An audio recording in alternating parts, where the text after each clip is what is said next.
Baik, Assalamualaikum warahmatullahi wabarakatuh. Salam, Om Swastiastu, Namo Buddhaya, salam kebajikan. Terima kasih kepada Bapak dosen pengampu saya, yakni Pak Fajar Alan Syahrir, MSI, selaku dosen pengampu. Selamat malam kepada teman-teman semuanya, karena saya membuat video ini malam. Dan juga di sini saya akan menjelaskan atau memaparkan materi mengenai manajemen konflik, salah satu mata kuliah saya di Universitas Jambi. Sebelum saya menjelaskan lebih jauh, izinkan saya untuk memperkenalkan diri terlebih dahulu. Perkenalkan, nama saya Dwi Ridho Auliadani dengan NIM B1B1222031 dari Prodi Ilmu Pemerintahan Fakultas Hukum Universitas Jambi. Jadi di sini saya akan memaparkan materi mengenai manajemen konflik. Adapun tema kali ini yang akan saya bahas mengenai konflik antar lembaga dalam suatu pemerintahan. Adapun sub-sub materi yang akan saya jelaskan pada malam hari ini, yakni yang pertama ada pengertian konflik organisasi, konflik vertikal dan horizontal, konflik antar lembaga pemerintahan, serta contoh konflik antar lembaga pemerintahan. Langsung saja kita masuk ke materi yang pertama. Adapun pengertian mengenai konflik. Konflik dapat didefinisikan sebagai segala macam interaksi, pertentangan atau antagonistik antara dua atau lebih pihak. Konflik organisasi adalah ketidaksesuaian antara dua atau lebih anggota-anggota atau kelompok organisasi yang timbul karena adanya kenyataan, karena mereka harus membagi sumber daya yang terbatas, serta kegiatan-kegiatan kerja, atau karena kenyataan bahwa mereka mempunyai perbedaan status, tujuan, nilai, atau persepsi. Ini mungkin sama dengan konflik organisasi yang dimana cakupannya lebih ke sebuah organisasi yang besar. Akan tetapi mungkin sama saja tentang tujuan, nilai, atau pandangan yang berbeda. Para anggota organisasi atau subunit yang berbeda pendapat berupaya untuk memenangkan kepentingan atau pandangannya masing-masing. Yang ketiga ada konflik vertikal. Konflik vertikal adalah konflik yang terjadi antara pihak yang memiliki kedudukan yang berbeda, sedangkan konflik horizontal adalah konflik yang terjadi antara pihak yang memiliki kedudukan yang setara. Yang keempat ada konflik antar lembaga pemerintahan, yakni perselisihan atau perbedaan pendapat yang terjadi antar lembaga pemerintahan. Konflik ini bisa terjadi karena adanya perbedaan kepentingan, tujuan, atau nilai. Perbedaan konflik antar lembaga pemerintahan terjadi karena perbedaan pandangan dalam kehidupan politik dan lain-lain.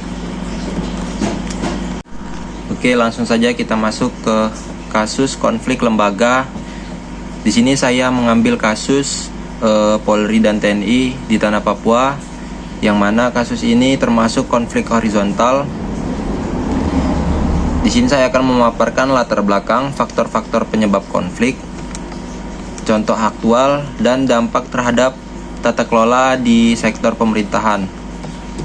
Adapun latar belakangnya, yakni hubungan antar Polri, Kepolisian Negara Republik Indonesia, dan TNI, Tentara Nasional Indonesia, pada dasarnya diatur agar saling mendukung dalam menjaga keamanan dan pertahanan negara. Namun di lapangan seringkali terjadi gesekan, yang mana mungkin maksud dari latar belakang ini, di dalam sebuah pekerjaan ataupun aktivitas seringkali terjadi gesekan karena kita seringkali berkomunikasi, beraktivitas, beramai-ramai ataupun satu ataupun dua orang. Mungkin itu. Yang kedua ada faktor-faktor penyebab konflik. Yang pertama ada tumpang tindih kewenangan di wilayah konflik atau rawan. persaingan peran dalam operasi keamanan, perbedaan kultur organisasi di dalam militer versus sipil, serta kurangnya koordinasi antar unit di lapangan.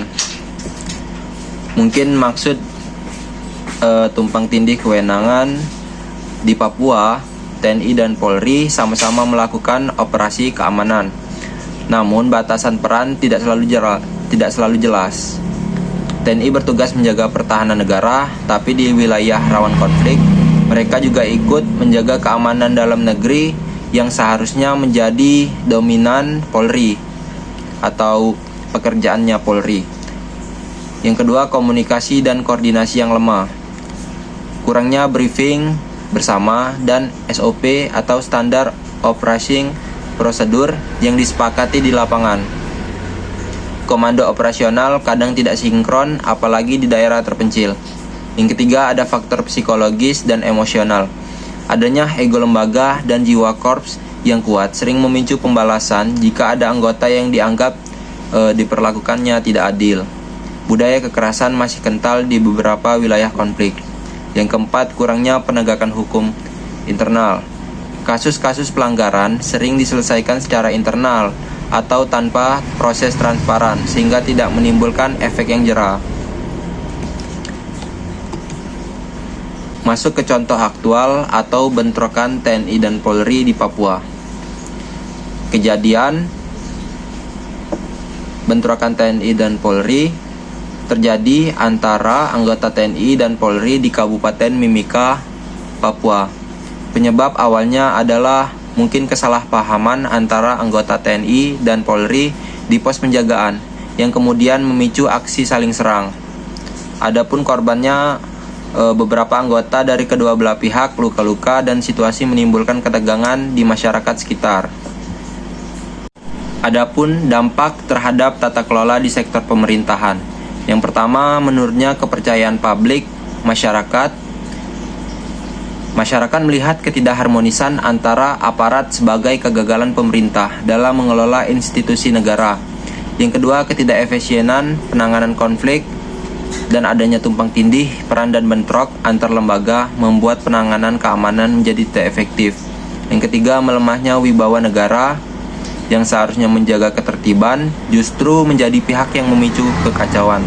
Yang keempat, adanya kendala dalam reformasi institusi reformasi TNI dan Polri pasca reformasi tahun 1998 dirancang agar keduanya berfokus pada bidang yang masing-masing. Konflik seperti ini menunjukkan masih adanya persoalan dalam implementasi. Mengapa ini konflik horizontal? Konflik horizontal terjadi antara lembaga pemerintahan yang berada pada tingkat yang sama. Dalam hal ini, TNI dan Polri, keduanya merupakan institusi di tingkat pusat atau nasional, meskipun mereka memiliki struktur daerah seperti Kodam dan Polda.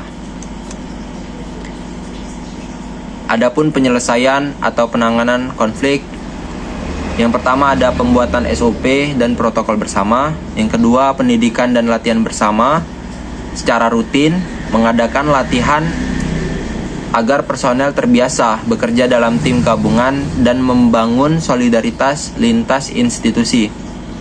Yang ketiga, pembentukan forum komunikasi lintas lembaga. Setiap provinsi ataupun kabupaten sebaiknya memiliki forum tetap antara TNI, Polri, dan Pemda, serta tokoh masyarakat untuk mengantisipasi gesekan sejak dini. Yang keempat, reformasi regulasi. Perlu peninjauan ulang terhadap Undang-Undang TNI dan Undang-Undang Polri, terutama yang menyangkut wilayah tumpang tindih kewenangan dalam operasi militer non-perang. Mungkin segini dulu penjelasan dari saya. Apabila banyak sekali kesalahan dalam bertutur kata ataupun dalam penulisan, saya mohon maaf yang sebesar-besarnya. Akhirul kalam, wabillahi taufik wal hidayah. Wassalamualaikum warahmatullahi wabarakatuh. Selamat malam.